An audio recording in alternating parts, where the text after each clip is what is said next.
بسم اللہ الرحمن الرحیم۔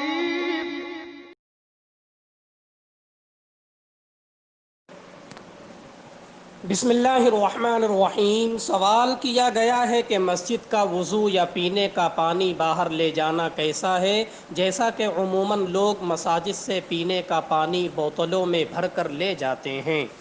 جی، عموماً پانی مسجد ہی کے لیے وقف ہوتا ہے، اور ہمارے یہاں عرف یہی ہے کہ مسجد ہی کے مصارف میں پانی استعمال ہوگا، لہذا اس صورت میں مسجد کا پانی اپنے گھر لے جانا، چاہے پینے کے لیے یا کسی اور کام کے لیے، یہ جائز نہیں ہے۔